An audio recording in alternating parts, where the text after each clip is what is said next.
Johnny's back. What up? What up? What? Finally off from vacation, dude. That was a great vacation. Yeah, so you had some nice unpaid time off.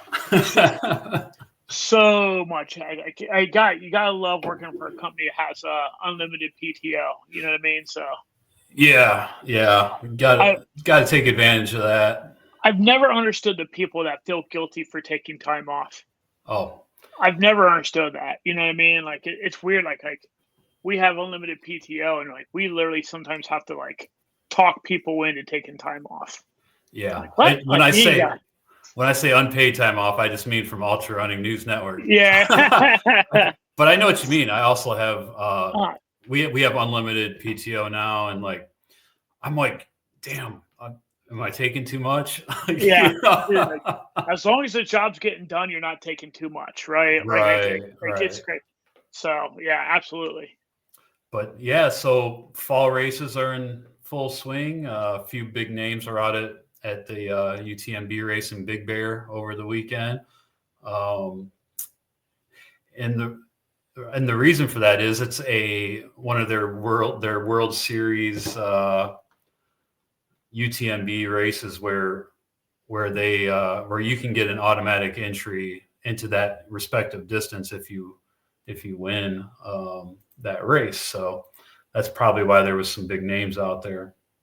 The UTMB World Series Major it is, but that's Kodiak 100. We'll go over that. There's a few FKTs and also some news headlines, including one where the running world tech companies are colliding. They're fighting. Yeah, and this story is interesting because, well, we'll get to it. To it. All right, let's jump into Kodiak, the Kodiak races. Kodiak is out in Big Bear Lake in California. Big Bear is pretty crazy because it's basically like you're driving through the desert. It's east of LA, and you're just driving through the desert. Then all of a sudden, there's just this like huge climb, right? This road that goes way up, like 7,500 feet, maybe 8,000 feet, and all of a sudden you're at this like nice alpine lake with mountains all around and pine trees, and it's just crazy. But there's some great trails around Big Bear, and I did Kodiak 100 in 2019, and that race, like, it started at 6 p.m. then, which was terrible. But it was a nice race. I mean, nice trails, Pacific Crest Trail.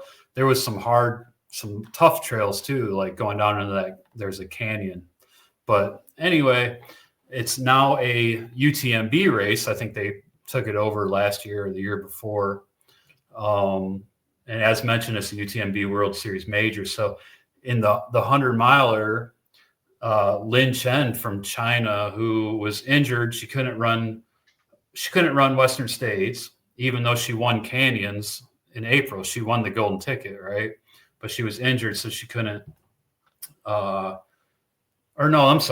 She won Canyons 100-mile in April. She didn't win the golden ticket, but anyways, she was injured, and then she tried to run UTMB, but she had to drop in August. So she comes to Kodiak and wins the 100-mile race in 19 hours and 31 minutes for the women. So she got her UTMB entry, and also she's going to run Black Canyon in next year. So she's 100K. So she's looking for that golden ticket from Black Canyon, so to Western States. So maybe she'll be doing the double. Yeah. And in the men's race, Hayden Hawks just comes out of nowhere, like, and smokes it. Yeah, he dropped at UTMB. Everybody was expecting big things from him in the 100-miler there, and he dropped. But he won in 16 hours and 40 minutes. So guessing he'll be going back for another shot at UTMB next year. which will be Did you cool. see the Instagram post he put on about everyone's asking me what shoes I ran Kodiak in? Did you see that by any wild chance? Mm-mm. So it just struck me as a weird post, but like I now realize I don't know that I've heard of that. I'd have to go back and try to find the post on Instagram, Yeah. but I think it was a Hoka. I know it's a Hoka. I know it's a Hoka, but I feel like it's a Hoka that might be like a new release or something like that, and they were trying to hype it a little bit. You know what I mean? So yeah. Looks like. No. hold on, I'll go on my Instagram and find it, and then we can. Okay. All right. Well, let's take a look at the other distances here. The 100K at Kodiak, Mary Denholm crushed the women's race with 9 hours and 28 minutes. And for the men, Kellen Blumberg won by 64 seconds. So it was a really close. That's a good one. Yeah. Guillaume Tiffine from France was second, but Kellen finished in 8 hours and 30 minutes for the 100K, which that's freaking moving. And then in the 50K, McKenna Morley won in 4 hours and 3 minutes for the women. And Andrew Blaines from Spain won the men's race in 3 hours and 30 minutes. So I'm guessing they get entries into the respective distances at UTMB. All right. So it's the Hoka Rocket X Trail. Okay. I'm not familiar. I'm not too familiar with Hoka in general, but yeah, it's been a minute since I wore Hoka, so I think it's been a minute. Like I don't remember these, and I don't know. So, but no shoe swaps, no nothing. But I mean, of course, he's sponsored by him, so of course, you talk about how great they are. But anywho's a what's it? Yeah. No, thanks for looking that up. Okay, so Moab 240 started over the weekend, and Kilian Korth, he's really strong in a 200 plus mile distance. He won it overall, 2 days, 10 hours, 45 minutes. And Rebecca Rick won for the women in 3 days. Exactly. So the mud out at Moab was insane this year. They got straight shit on this year. I saw a hilarious picture of a dude, I mean, knocked out, dead to the world, leaning against a tree. He had pulled like branches, like pine tree branches, over him for a blanket. Like he was fucking out. And there's another runner recording him. Like my dude's out. You know what I mean? Like this guy was knocked. They got their asses rocked this year with weather. Yeah.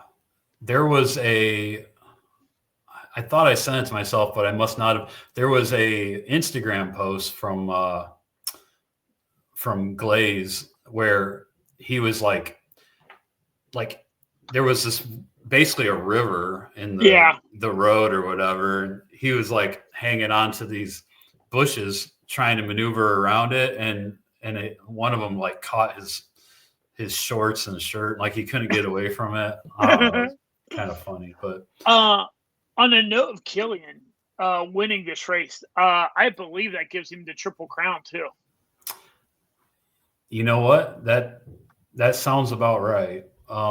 Which I don't know if that has happened, and I don't know how many times that has happened. If it has happened, like that's a pretty big rarity.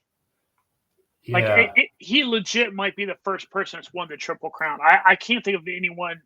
It's been going for a handful of years now, so there's definitely a chance I've missed one. But I don't know that if there's anyone else who's won a Triple Crown yet. Yeah, you know what? I'm gonna look him up really quick. He's just been killing it this year. Yeah. So, okay, he won Bigfoot, he won Moab, and he won Tahoe. Man, you're right. Like he won all three.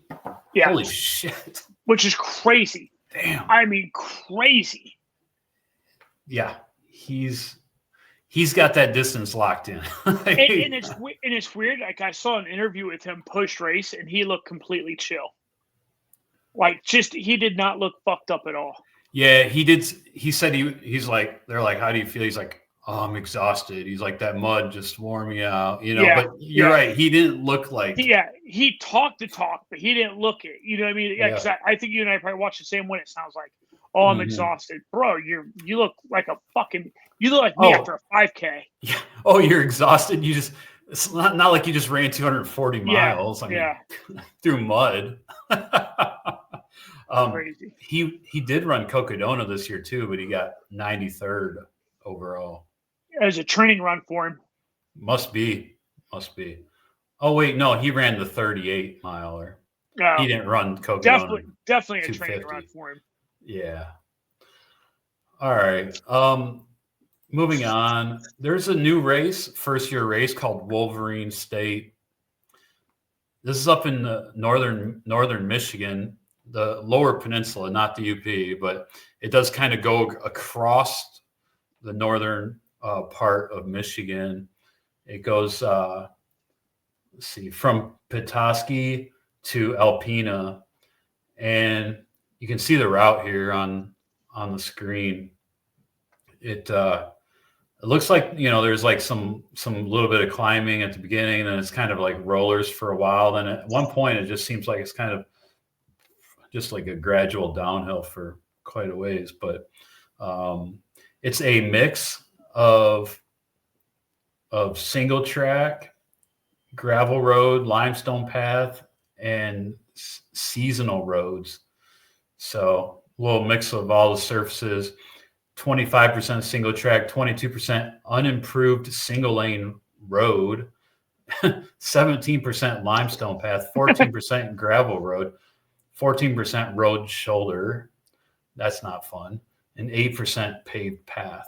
It's 33 hours. Looks like it's a great time of year to be running up in northern Michigan.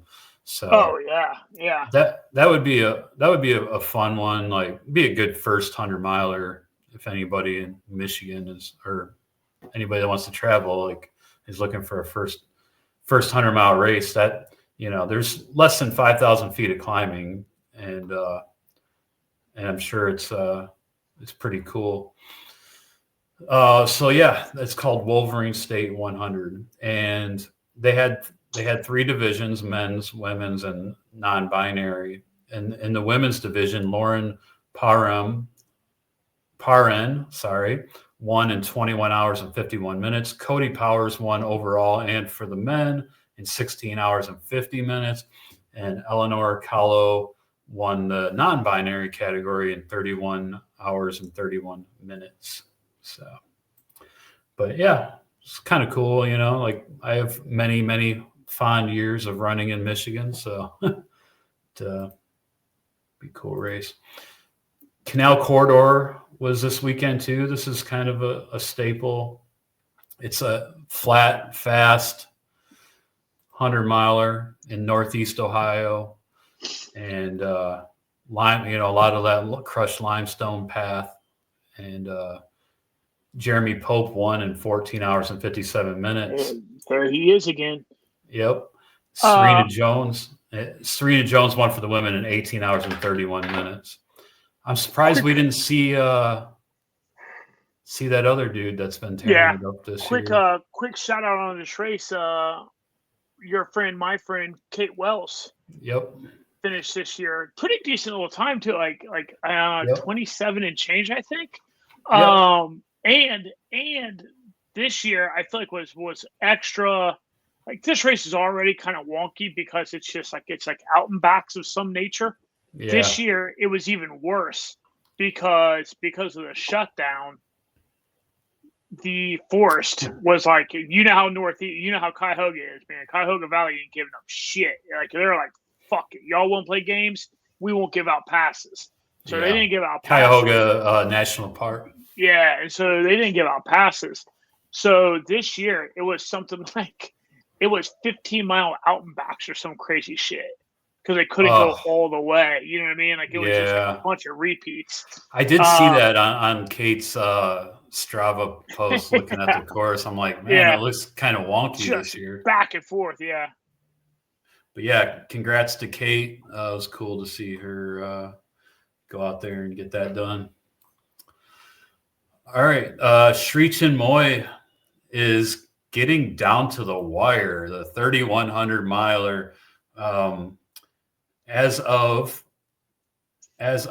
right now, 9/25, October 15th. The leader, Andrea Marcato, he is going to finish probably within the hour, I'm guessing. He is 3,096.3 miles in. So he has less than 4 miles to go. He has 3.7 miles to go, a little bit more than a 5K. And that's pretty much domination. This is day 47. So, and yeah, 52 days. So he's got 5 days in the holster, man. he's got some time to he's got some time piggy banked. He's just gonna set up his folding chair, just or wait. He's gonna be lounging around, like eating food while everybody's running by. On the note of Kilian Korth, just to backtrack again real fast, Mm-hmm. according to Bro Bible, which I've never heard of, according to Bro Bible, Kilian Korth is in fact the first person to win the Triple Crown. Wow, you heard it here first, folks. So nice. I've lost track. I did in 17. So that race isn't 10 years old yet. I mean, I think it's only it's 2025 now. I bet that race is 9 years old. Yeah.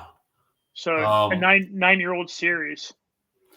Yeah, I think Moab is the newest one, and I don't know what year that started. I can easily look it up though. Moab 240. Let's see. Moab started in 2020.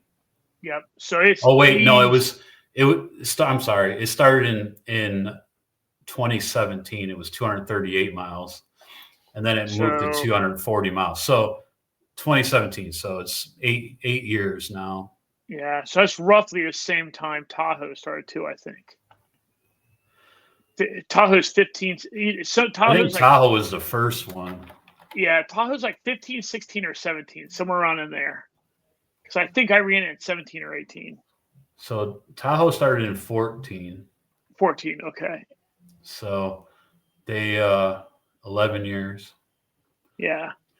So there you go, though. Bigfoot, I think Bigfoot started maybe the year after Tahoe. Let's see. Bigfoot started in 2015, the year after Tahoe. So, but yeah, so eight years is the first time someone's won all three of the Triple Crown. And it might be a minute before someone does that again. Yeah, there's a couple other 200 plus mile races that are kind of becoming a lot more popular. Yeah. And drawing a lot more big name runners. So that's a good point. I was just talking about just the sheer difficulty of it too. But yeah, you're right. There's just a draw to other races too. Yeah. Yep. All right. Let's move into FKTs. We have a White Mountains 100 FKT.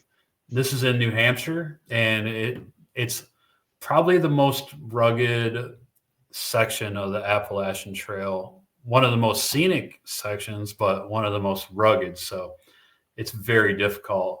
And it's 100 miles, and it goes right through the White Mountains in New Hampshire. And the standard point-to-point FKT route is pretty popular. It's been done by, Jack Kunzel holds this male-supported FKT, but there's also I'm thinking this is a new category now. It's the double 100. Yeah. So it's an out and back through the White Mountains in New Hampshire. That's just disgusting. That is disgusting. I looked up, and let's just say who did. Amber Constant did it, female supported, and I guess overall, because no one else has done it, 4 days, 2 hours and 25 minutes and 6 seconds. And when I looked up her Strava from the activity, she got, let's see here, she got, I think, 71,765 feet of climbing and 189.3 miles. So, yeah, that's no easy run. That's so stupid. That is so stupid. That's just insane. Yeah, it is pretty wild. Looks like she had a big team of people out with her, though. Looks like five people out, more than 5 people out there helping her out. So good support. And then the other FKT we have tonight is from the land down under. I had to go listen to that song on YouTube. Like after I was researching this one, I had to go listen to it. Men at Work. This is on the western side of Australia. It's called the Bibbulmun track. And this apparently is a pretty famous route. It's from Kalamunda in the Perth Hills to Albany on the south coast. It goes through forests, coastal heathlands, valleys, and rugged terrain. And I do think this is a premier route, right? So it's pretty famous. If it's one of FKT, FastKnowTime.com's premier routes, we're talking like Pacific Crest Trail, Appalachian Trail, routes like that. And it's 992.8 kilometers with 17,500 feet of gain.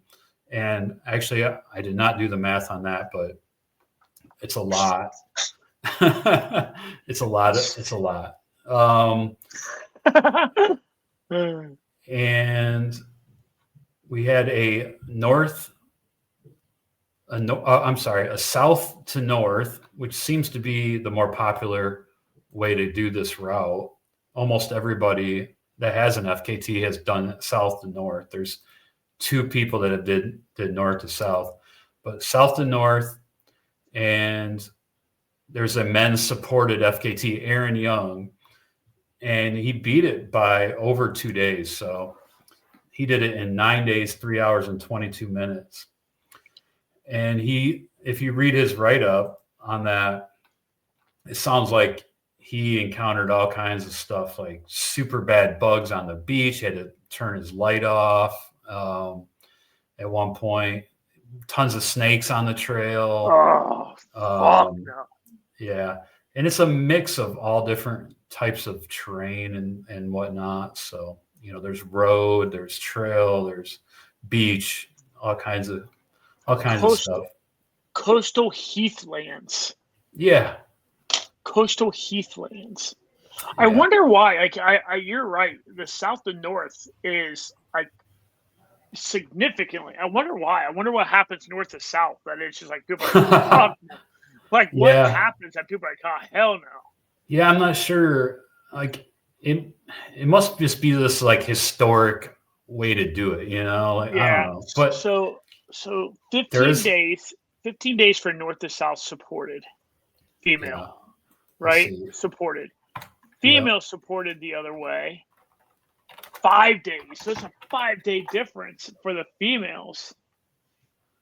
Yeah. Male self-supported, 17 days. Male self-supported. Okay, so this is 617 miles. Days. 617 miles. And 17,500.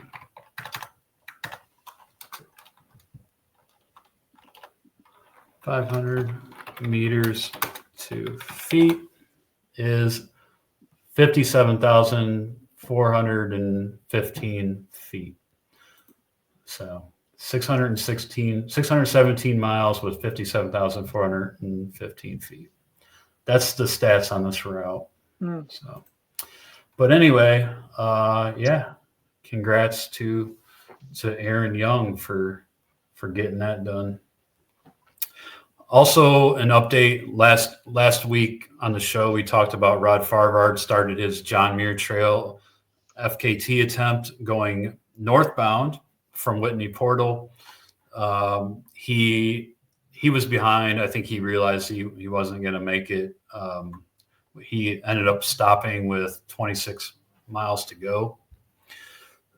He said he made it to Yosemite, but he didn't make it to the valley. So Francois, his time, northbound time supported from 2017 still stands. So pretty impressive that the northbound John Muir Trail supported FKT from Whitney Portal is 8 years in the making. That just goes to show how fast Francois did it. Yeah. So, and also a side note, since we're talking about the Sierra Nevada, friend of the pod and our friend Robert Santoro, him and his brother did some crazy ass route out there in the Sierra Nevada, where they started and they went all the way up, summited Whitney, and then they went all the way up into the interior of the Sierras. So he just started releasing his write-ups on his route, and I read the first one when they summited Mount Whitney. It sounded pretty crazy, but cool. But we'll have to get him on the show to talk about it, because it sounds pretty cool, and be fun to hear about his adventure with his brother. Yeah. In the Sierra Nevada. And they did it that same weekend that we were in on the Oregon coast. Up there. Yeah. All right, let's jump into the main news story. Okay. So Strava, so there was all these news reports that came out that like Strava's suing Garmin. They said that Garmin infringed on two of their copyright features. One was the segments. Yeah. And the other was the heat map.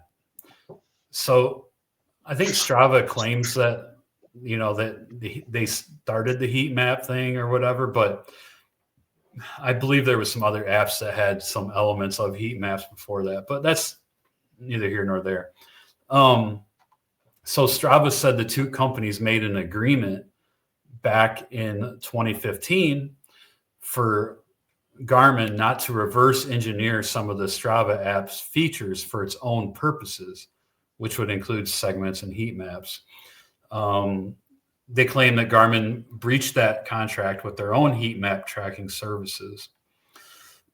So on the surface, it looks like Strava's being a bully, right? Strava's being bullish, and it actually made me think of something else with Strava. Like, do you remember that app called Relive? Oh yeah. So I thought Relive was really cool back when it would show the actual terrain, the mountains or wherever you were, and it would show you your activity and show the stats and everything. It would show your activity as you went and over the terrain, and you could share it with other people. It would say like, this is your fastest point right here. This is like the highest point to run. It would give a little key.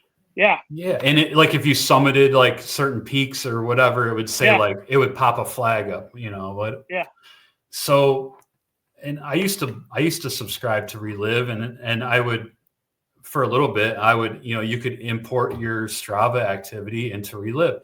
Well, then all of a sudden Strava just says, we're not going to allow our activities to be imported into Relive anymore. And I'm like, why would they do that? Like Strava, that's bullshit. Well, eventually Strava comes out with their own relive feature, right? You can do it now. You can hit play on your activity or on somebody else's activity, and you can watch it just like relive. I think you have to have like the premium for it too, though, or something like that, I think. Maybe so, but I can share my activity with someone that doesn't even have Strava, and they can watch it. So, but so anyways, like I'm like, so maybe Strava is just being kind of bullish here. Well, then I just found out some more news, I think last night or today, that there was another issue that Strava was complaining about. Garmin apparently ordered Strava to put a Garmin watermark on all workouts posted on Strava with Garmin device information starting November 1st. Yeah. So then I'm like, oh, well, I guess this makes a little more sense then, right? Strava is retaliating against Garmin, wanting to put their name or logo and whatever on the activities. So I guess that makes a little more sense. Oh, yeah. And even the Strava's chief product officer, Matt Salzar, went on Reddit and said that he was actively trying to stop that requirement. They had till November 1st to comply or risk stopping all Garmin activities from being uploaded to Strava. Damn. Like, can you imagine how devastating that would be? Like, I'm a Garmin user. There's so many Garmin users on Strava. There's insane. Definitely more there. Yeah, it's funny because like there's I happen to not be a Strava user, but there is the one article that you put in here, the explain it to me quickly. Yeah. There's a picture on there that shows like Strava heat maps with data uploaded from Garmin and then not. And then knowing damn well, like, listen, I use Chorus, right? Mm-hmm. But then that got me thinking, like, shit, there really is only Garmin, there's Chorus. Yeah. And so I think Suunto. Yeah. And I think that's about it, right? I mean, there's like the Apple Watch. I don't know if that. I think that Apple Watch probably translates, but the Chorus and Garmin are probably the two biggest. Yeah, I would guess. And I got a sneaking suspicion that even with those two being the two biggest, I got a sneaking suspicion that Garmin is still you know what I mean? I feel like it's here, and then here. You know what I mean? Like it's still a pretty big drop off. It's probably some ridiculous shit like I'm trying to think of the math. It's probably some ridiculous shit like 60% of it is probably Garmin, 30% is probably Chorus, maybe at best, maybe 20. And then you got the remaining balance made up by, it probably is 60-20. It's probably 60-30-10. I'd be willing to bet. Yeah. And like, I know, I will say this, like, I'm not big into many social media apps anymore, but Strava is the one social media app that I really embrace, man. Like, I really, I like it because our community is there and like, you know, and it's just fun to keep up with what everybody's doing and their training. And you can even look at the elites. You can look at pros, see what they're doing. You can get great data from Strava. You can see, you know, where people run a lot, if they use these certain trails. You know, there's so many advantages. So I would personally be devastated if I couldn't use Strava anymore. Yeah. And so that brings me to the next part of this. Strava knows this. Strava is valued at $2.2 billion right now. Okay. Their CEO said that they do have plans to go public at some point, in quotes. So, you know, I could see their desire to be as independent as possible, right? Not having Garmin watermark on their activities and this type of thing. But anyway, so Strava is, they have come out. There's some stuff that hints to the fact that they are complying with Garmin's demands of marking their activities with, like a Garmin device was used. And it turns out it's not necessarily the Garmin logo on the activity. It can be like in print on the activity, like, Garmin device used for this activity, Garmin device, whatever, Phoenix 7X used for this activity, something to that extent. So it's not as crazy as what we really think. But anyway, like, this is so dumb because these two companies, they really need each other. Yeah. Well, I mean, like, it's to your point, right? Like, if I'm uploading runs, right, but I want to see what you're uploading, we're on two different platforms. We need that binder. You know what I mean? Like, that's why Strava exists, really. I think what's funny is, like, even like listen, all right, so Strava, Garmin wants to put a goofy ass little watermark on there. Fuck it. So what? Put the watermark on there. Guess what I turn right around and do if I'm Strava? Hey, Koros, you want to put a goofy ass watermark on? Fucking have at it, homie. Like, what do I, you know what I mean? Like what are we talking?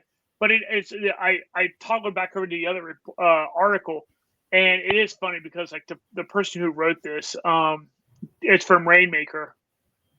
Yeah. Even makes the comment. He talk about, well, there's two things, but this one's the most clear cut, and then in parentheses says, well, I'd argue both are clear cut, but this is the one Strava's going to quickly lose. So, like, it's even sounding like it's like, what, it really is Strava just kind of like sound like they just want to get. I don't know. I guess coming from the software world, I could definitely see where, like, dude, if you're infringing even a little bit on my intellectual properties, I'm not gonna let that happen. You know what I mean? But as far as the heat map thing goes, I mean, that's a game. I mean, look no further than big old Google for doing kind of what we're talking about right now with Strava and Garmin. And like the best example I can think of, it's the one that always grabs my attention, is back in the day. I think you and I talked about this. Waze, like, instead of using Google Maps, using Waze, right? And I remember way back in the day, I used to use Waze only because I liked the fact that it told you if there's popo coming up or not. I know. You know what I mean? And then one day I was using Google Maps and it popped up, police ahead. I'm like, what the fuck? And as soon as it did, I'm like, I already know. I guarantee I know it. You Googled it, and sure enough, Google bought Waze. So It's like these software companies, very rarely do these software companies really, like, that's probably not an accurate statement all the way. It's not surprising when a software company is like, oh, that's really cool tech. Instead of building it on my own, I'm saying buy you and implement it. You know what I mean? They just buy it as opposed to build it, really. That's interesting. I could see, like, Garmin buying Strava or something. Oh yeah, like that. And then with your Chorus, what do you do? Dude, you are. Garmin is like got a huge presence on the market. I mean, their stock is 200. I had Garmin stock for a while. It did really well. Yeah. But anyway, Chorus would be hurting. Yeah.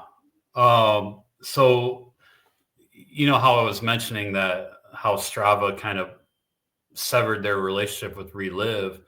Yeah. Well, I think that pretty much was the end of Relive, right? So, and here's another one that I found. I put two more articles in the chat that I came across today that I didn't share on the show notes. But in the one article, it says the hypocrisy angle is fueling user backlash. A major reason the shift is being seen as a reversal has to do with Strava's own recent behavior. earlier this year, it began requiring third-party developers to attribute Strava when using its data. Now it's taking issue with Garmin asking for the same thing. Yeah. Then they're saying, users on Reddit are saying it's hypocrisy. Garmin doesn't even require branding to appear in the form of a logo. A short sentence to identify the device source is enough. Garmin allows developers to choose the format, offering logo as just one option. So I don't know. We'll see. As long as I can still upload my Garmin activity to Strava without having to do some crazy ass manual. Yeah, dude. Yeah. You know what I mean? So, but anyways, that's the story. We will follow along if see if anything crazy comes of it. All right. So we covered Saddles 100. Cole and I did last episode, and then after the fact, I found out that the guy that won Saddles 100, Johnny Ramos, he not only did he set the course record at Saddles, 17 hours 57 minutes, but that was an improvement of 11 hours from his time from last year, and the guy just started running 15 months ago. God, that's crazy. That is weird. That is so odd. Like, he just started running, and then he just got really good in 15 months. Really good, really fast. Yeah, thought that was kind of cool. Another news story. So we all know that the big Alta is kind of like, Daybreak Racing, who puts on Perpetual Coast. And Dylan Bowman Free Trail works with Daybreak on this one. The big Alta, it's in Marin County, north of Mount Tam there in the foothills, Mount Tam foothills, I'll say. They're adding a distance to their suite of races, and they're adding 100K. And it looks like it's going to be pretty awesome. It's a point-to-point 100K, and it starts on the Marin County side of Golden Gate Bridge, right? It starts right at the end of the bridge there. And you go right up into the Marin Headlands and to Rodeo Beach, and you go through Mount Tam, and you go, down the backside of Mount Tam, and then through the foothills over there. And you end up in Marinwood, which is where the 50K starts and finishes, and the 28K starts and finishes. It is going to be a fast course. It's going to be an awesome course, I think. It's so cool that you can string together 100K going from South Marin County to North Marin County. And I guarantee you almost all of this is on trail or forest road, so. Dude, did those fucking assholes on this race? No, it's not. I was gonna say, did those assholes put that fucking climb coming out of Stinson Beach? I was like, is that the fucking climb? Oh, Willow Camp? It's not, is it? Willow Camp is just a little bit up the road, isn't it? No, but it does look like it goes to Mount Tam Summit, though. Yeah, it does. Oh, then you have to go down. No. You have to go down Eldrith Grade Fire Road, which, dude, that's so rocky. Oh man, it's annoying. Looks like they did put in that Fern. Is that Fern Creek? Oh, maybe not. I'll have to look, but it's a pretty cool. It'll be a cool ass course, dude. It is amazing. You can just piggyback 100K on this point to point. Yeah, dude, that's amazing. It is so cool. At worst, you're going to be on dirt road. You know what I mean? You'll be on those utility roads. Absolute worst. Right. Yeah, it's cool. When I lived in San Francisco, during COVID, the one time I was furloughed from my job, and I did a from my apartment in San Francisco, I did like an out and back to Mount Tam. It is like 50 miles. It is like, that's awesome. Almost all trail except for going across the bridge.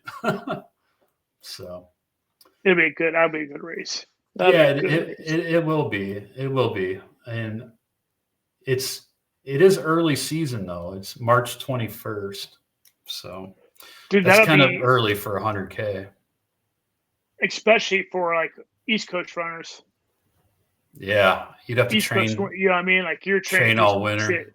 But if you are training for something like Western States, then you should be in shape by the end of March, I would say. So, yeah, looking forward to that.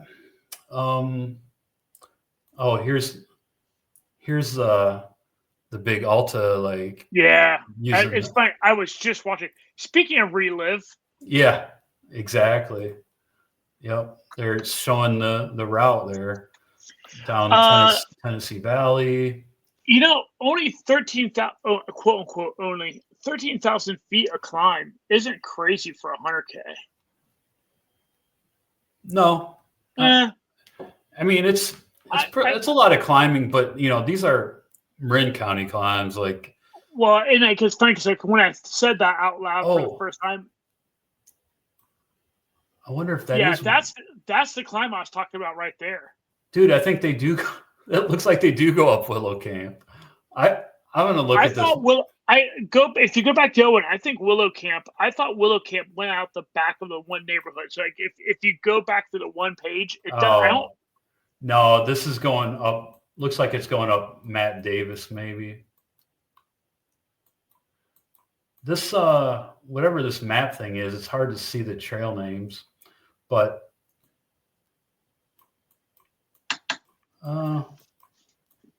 no, looks like it maybe comes down. I bet that's Dipsy, and it goes. Yeah, okay. It goes. Yep, it's not Willow Camp. It's Matt Davis Trail, which it goes down. It goes down the one that we saw a banana slug on or some shit like that. I think, right? We were going up. Yeah, we were going up. Yeah.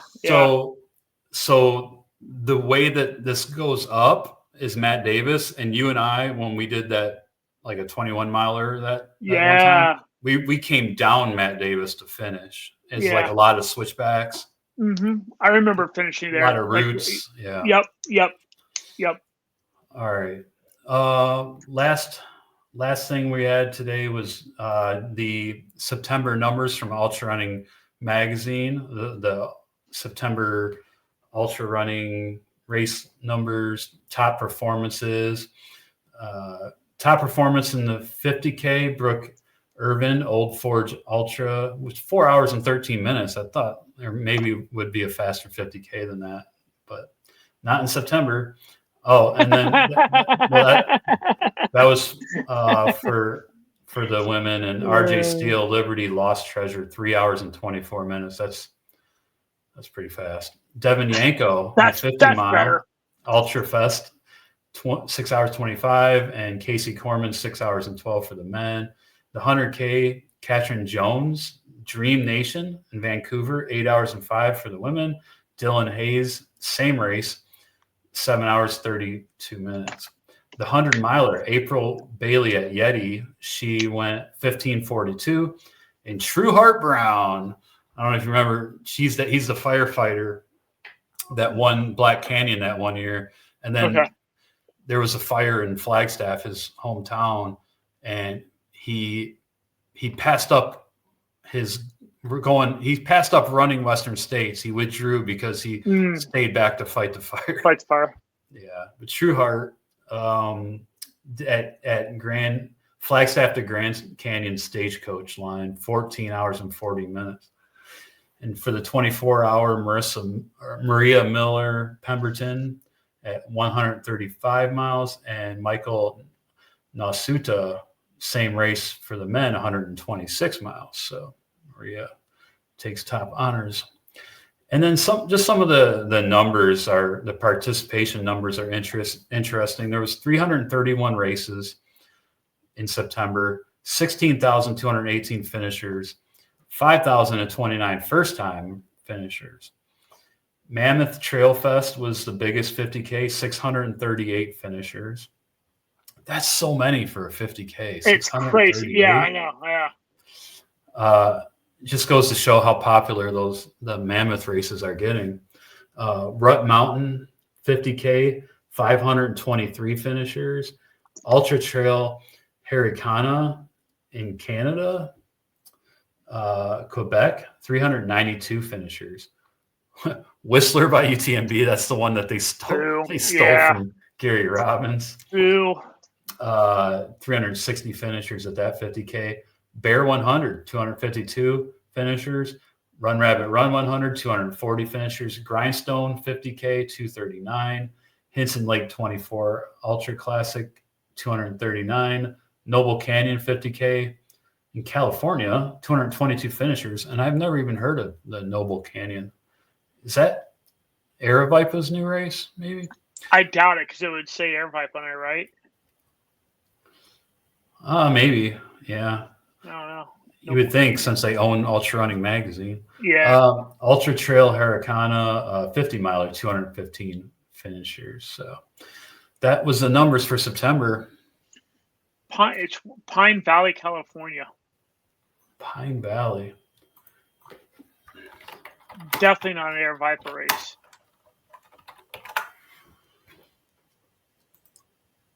Oh, it looks like the race company is Noble Canyon. Yeah. Huh. Interesting. Looks like a nice place to run. Oh, Cleveland National Forest. That's like down east of San Diego. Okay. Oh yeah, I bet that's great running. Yeah. Probably rocky. It's probably similar to where I live now.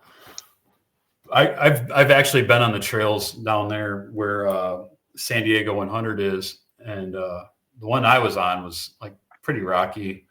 It's funny that you say it's pretty rocky. It's when you say that, make a comment. I'm looking at their website, and like the banner photo is like more of a dirt. It's more dirt than it is sand, but it's still an arid kind of. But like there are legit a shit ton of toe kickers on there. You're like, oh, dude. Just like Black Canyon. It very much reminds me of Black Canyon. You're beating the shit out of your toes on that course. Yeah. Looks like some nice trail, too. I clicked on the course description, and it looks like some decent single track there. All right. So 3 Ts today. So this is kind of expanding on our theme from the last 2 that Johnny and I have done. And this is the last in the series, but it's the most meaningful or hard-fought finish, and why? Do you have one in mind, or do you need? Oh, I got instantly one comes to my mind. I mean, millisecond instant. Okay, go ahead. I mean, it's for me, it's Amy Tahoe. And I've long said this. Now I will live and die on this hill.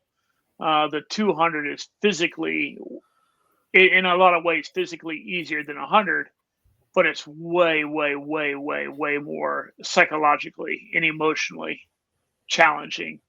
And so when I ran Tahoe, I was out there with Chad Hield. And Chad Hild and I were like, we're just going to do the whole thing together, right? We're like, we know how much time we got. We're saying fucking just do it. And we were together, and shit started getting sideways, kind of like mile 81. You know what I mean? He's like, we leave this aid station, and I can still remember. I can still remember this aid station in my mind. Like I remember coming down the mountain. Like you come way down this mountain. I mean, we were way. I think we were up around the 11,000 mark, and then you come way down the draw, and that was one of the spots where we slept, and we slept there for a little while. Ate, kind of got refueled, and I remember it just taking a while to leave. And Keith Flint coming over and telling me, hey, just kind of close your eyes for a little bit while longer. We're getting some stuff together for Chad. And I'm like, oh, all right. Okay. And Keith and Mark Carroll did such a fucking good job at keeping me in like my own little world. Like I did not know. They did such a good job of isolating me. And so I remember leaving that aid station with Chad, and I remember us getting like not far, but like it's the same big ass descent you came down. You had to go right the fuck back up. Oh, really? It was an out and back aid station. And I legit remember leaving that aid station just like motherfucker. It was cold and dark when we left. Oh man. And I can remember getting to this fence and Keith being like, "Hey man, hold on, we gotta turn back real quick." And we doubled back and that's where like we left Chad. And they're like, "Well, let's go, like come on." Keith was like, "Come on, Johnny, I'll take you." And we left Chad. And so it immediately gets hard at mile 81, right? And it's just weird shit starts happening. And Keith did a great job taking my mind off from it. We bumped into later on, like we were at this time we were jockeying in between, bouncing back and forth with Luis Escobar. Oh, cool. You know what I mean? Like we were bouncing back and forth, and like Scott Jurek's wife got Ginny Jurek was out there with him, so we were like talking with them. Like he feels super fucking cool. But then, like, it gets hard again because you get to mile 100, and I made the mile 100, dude. I remember going into the sleep area, and it was like a fucking morgue in there. It was horrible, and I just remember waking up from the nap and just thinking, "God damn! Like, I have to go as far as I've ever gone before, and I am already fucked up. Like, I am fucked up." And I remember, talking to a race person, like, "Hey, I'm done. I'm good to go. I don't want to go," and letting them know I was ain't DNF. And Chad had dropped. Chad is right at the hospital. He had like some stuff going on. Edema, yeah. So he's already at the pulmonary hospital. edema. Yeah, and so I remember turning stuff in and be like, "I'm done," and then went and called Jen, and Jen's like, "The fuck you are." She's like, "You walk your ass back up to the aid station and get your shit. You're not done." Yeah. And I'm like, and Jen fucking talked me off the room. So I went back. I'm like, "Hey, never mind. I'm not done." And the guy's like, "Oh, all right, here's your tracker back. Like, I hadn't called you in yet." Nice. It just I got so fucking lucky. But what was crazy is after that, it was just, and this is where it becomes just a weird game of like, it's just mental. After that, I literally just put my head down and just fucking one foot in front of the other. Walked and shuffled for another 105 fucking miles. And like I remember, like that's a 200 though, right? Yeah, and then even with that, right? Like I still had still have 2 days, and I still remember getting to certain parts of the course and just being like, "Hey, Mark, hey, Keith, I can't even see straight right now." And I so vividly remember Mark one time be like, "Yeah, man, you've earned it. Let's take a dirt nap right here." And dude, I didn't even get my fucking vest off when I was asleep. Like I was asleep before I hit the dirt. And just like, it was like the best nap ever. The sun was kind of coming through some pine trees, had me all warmed up. Yeah. But like that race was just horrible. Like so fucking long. They are so fucking long. Yeah, it's days. I mean, it's days, and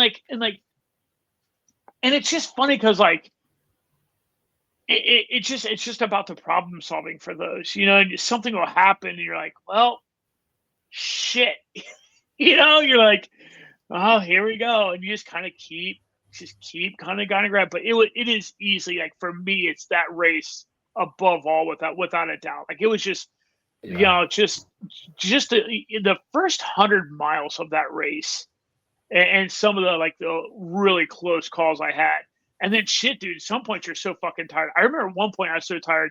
Mark had to be like, "Hey, dude, I need you to take like 3 steps to your left. Like you are making me fucking nervous."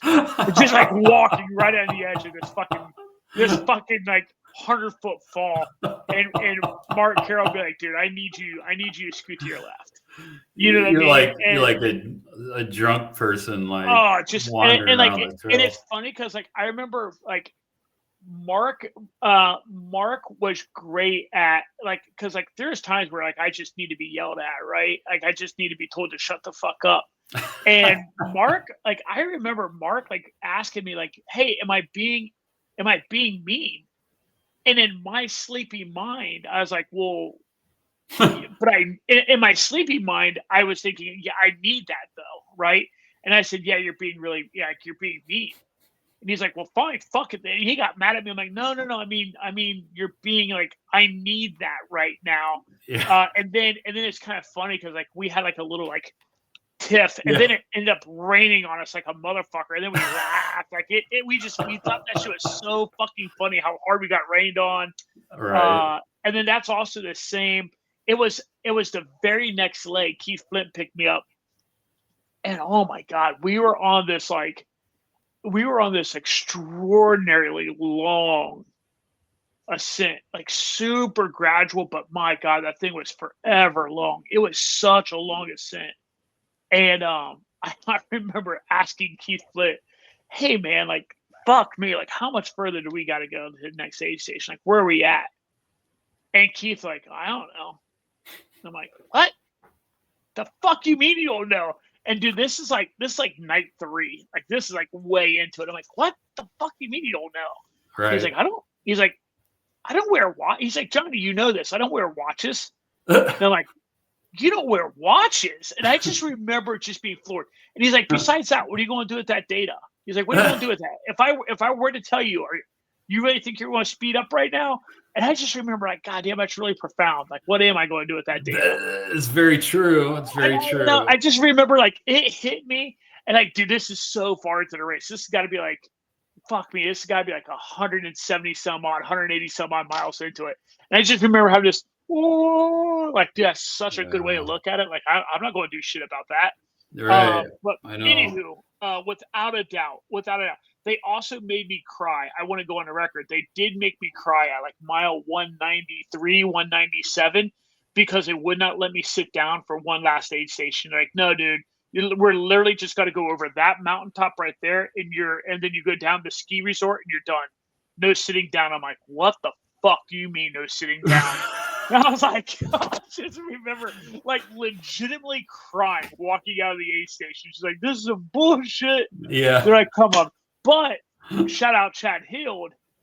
Motherfucker went to the hospital, got treated for pulmonary edema, and then came back and paced me up and over the mountaintop. Are you serious? Yeah. I didn't know he paced you at the end. Yep.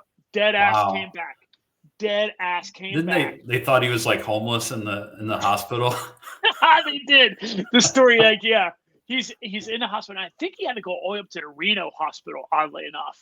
Yeah. I can't remember where maybe he went to a hospital in Tahoe. Maybe I'm misremembering that part.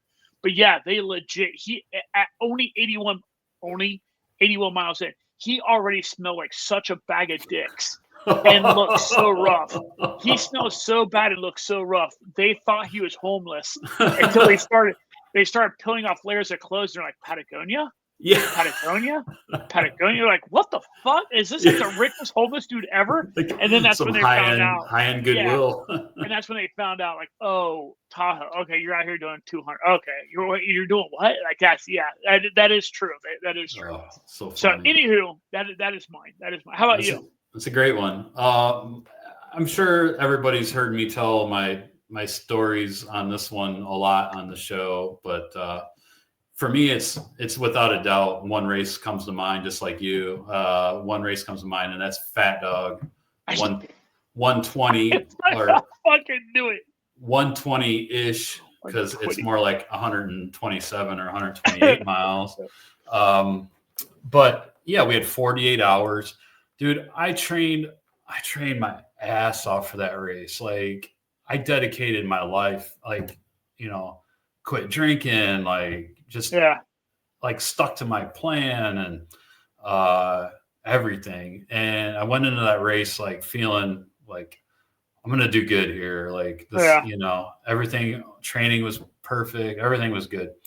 Well, I don't know what happened, but 40 some miles in, and then you have a 40-mile stretch where there's only a couple backcountry aid stations where they pretty much had like water and a few snacks. Yeah. And like, and you had to carry, they told you, you know, outright, take your calories with you because, you know, these aid stations, they have to hike in, they can't take a lot of stuff out there. So for whatever reason, I was so slow in that section because I started it at night, like maybe like 10 or 11 at night. And so I had to go through the night, and morning comes, and I had gone so slow through that section. And then morning comes and I'm down at this lake, and then I go down even more, like a descent, a huge descent. And I get to the base of this climb where there's an aid station, still kind of backcountry aid station. And then I sit down there for a minute, and then I have like a 4,500 foot climb up to mile 80, which was a big aid station. So that 4,500 foot climb, the sun was beating down. It was hot. That climb took me like it never stopped. I was like, dude, this climb this has to be ending soon. Like, I was moving so slow on that climb, and I'm starting to think like, I am really effed up here, man. I'm like, I might not make this cutoff. And then I'm thinking, maybe that's a good thing. Yeah, You know, dude, yeah, you're like, just give me the mercy kill. Yeah. I'm like, okay, I'm just gonna go whatever, and I might not make this cutoff, so I'm just gonna keep going at, you know, what I can. And I got there with that like a half hour to spare, and I come in, and Jess is like, she told me later, she's like, you looked like death. Like, I've never seen you look that bad at an aid station before in any of your races. And I felt like it too. And I'm like,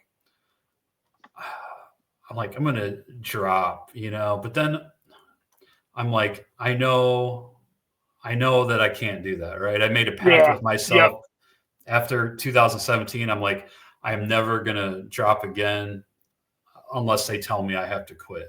So sat down, ate some pierogies, drank some Coke, lay down in a cot for 10 minutes, and then leave out of that aid station with like 5 minutes before cutoff.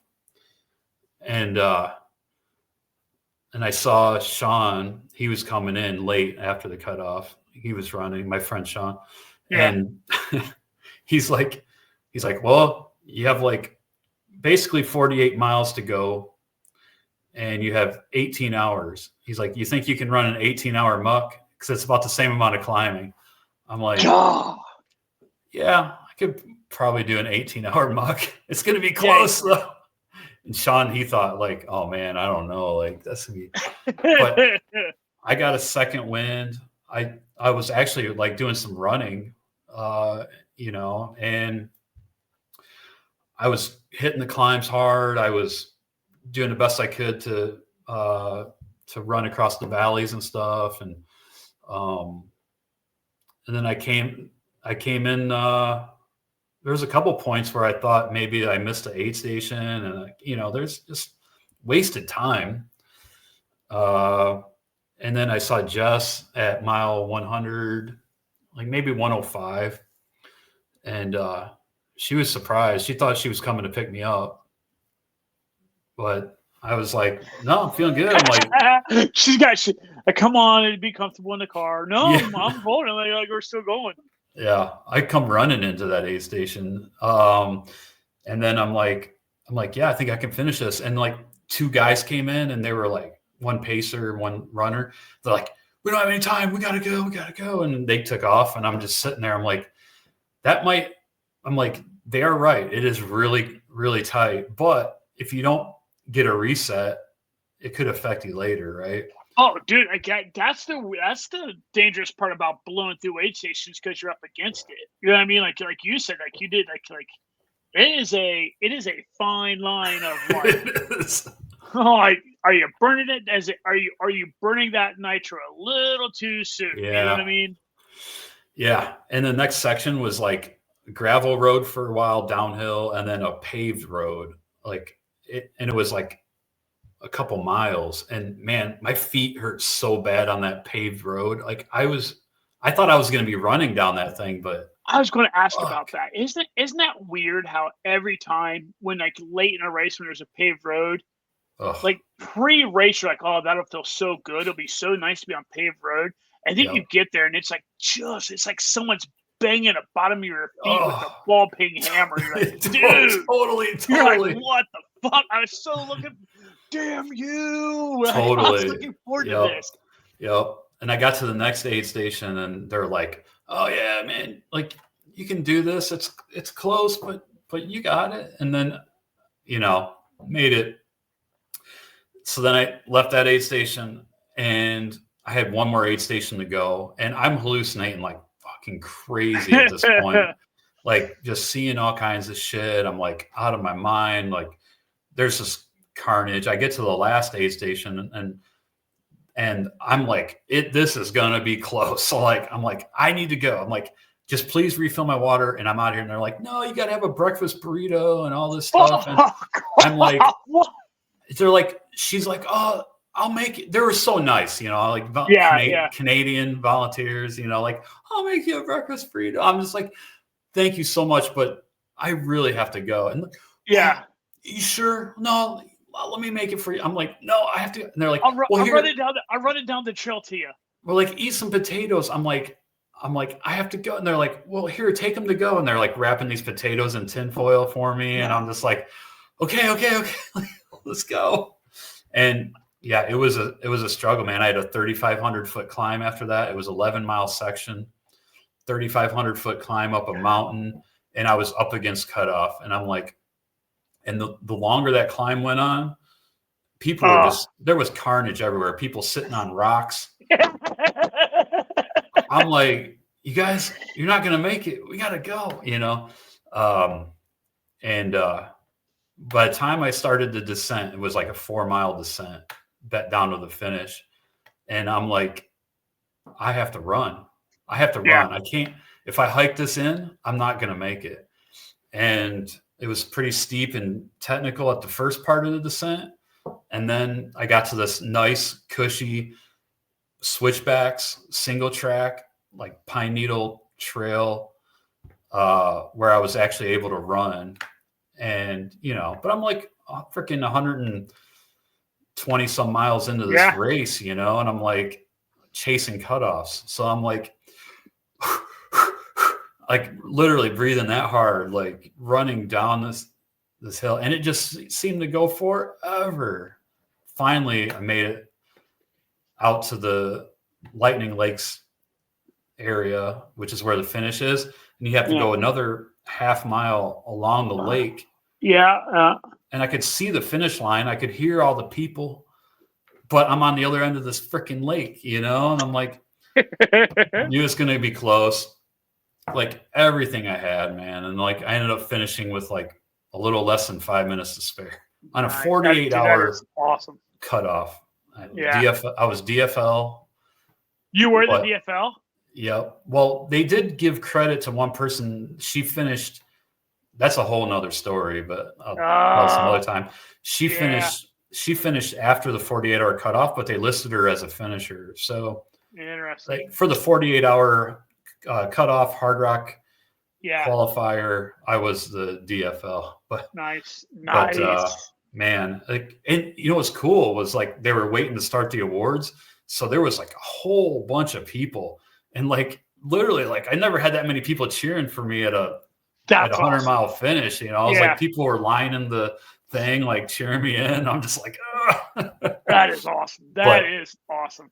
But yeah, man, like you said, once you get past the 100 miles, it's like a whole different game. It's so weird. So weird. If you go through 2 nights, that's a whole different game too. It's going through one night is like, it's easy. Not easy. It's your body's not in complete shock at that point. Yeah. Like, Yeah. Once you're up for 2 nights straight, then your body is in some Your shock. body's struggling to try and make sense out of like, what are you doing to my system? And there's something that's Yeah. really soul crushing about watching the sun go down a second time Oh, and yeah. and a third.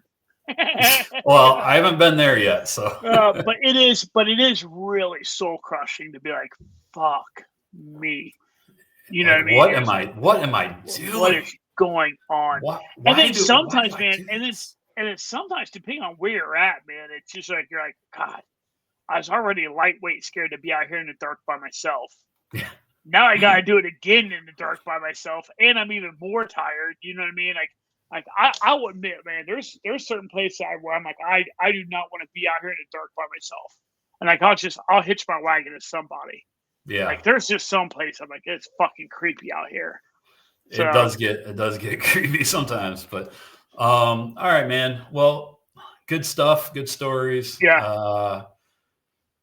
Yeah, I guess that's it for this week. Cool. But Yeah. thanks everyone for tuning in, and give us a like or a subscribe or a comment, or hit us up on social media. Let's get some back and forth going. Tell us what is your most meaningful or hard fought finish, and absolutely. why? Yeah. I'd love to hear some stories, see some stuff on Facebook or even Instagram or wherever. Yeah. Absolutely. All right. Cool. Thanks again, everyone. We'll see you next week.